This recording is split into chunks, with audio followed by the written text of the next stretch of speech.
ஒரு 1000 கோடி சூரியன், சரியா?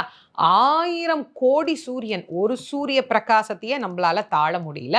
1000 கோடி சூரியனை பிடிச்சு அதை அப்படியே உருக்கி அதை ஒரு வேல் மாதிரி ஒரு அச்சு பண்ணி அதுல ஊத்தி வார்த்து எடுத்தா எப்படி தக தக தகன்னு மின்னுமோ அப்படி மின்னியது அந்த வேல். அந்த வேலை அப்படியே தூக்கி முருகன் கையில சிவபெருமான் கொடுக்கல.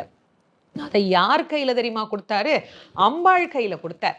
கொடுத்து என்ன தெரியுமா சொன்னாரு? இந்த வேலை சக்தி வேலாக நீ முருகனிடத்துல கொடு அப்படின்னு அவர் சொல்ல, அம்பாள் வாங்கி அந்த வேல்ல தன்னுடைய சக்தியை அவள் சேர்க்கிறா. சேர்த்த பிறகு அந்த வேலை முருகப்பெருமானுக்கு அம்பாள் தான் கொடுக்கிறார். அப்ப அந்த வேல்ல என்ன ஆற்றல் இல்லைன்னு நினைக்கிறீங்க? எல்லா ஆற்றல்களும் அந்த வேலுக்கு இருக்கிறது. அது அழிக்கும் ஆயுதம் மட்டும் கிடையாது, அது காக்கும் பொருளும் கூட. ஒரு ஆயுதம் அழிக்கதானே செய்யும், அது எப்படி காக்கும் அப்படின்னு நாம நினைக்கலாம்.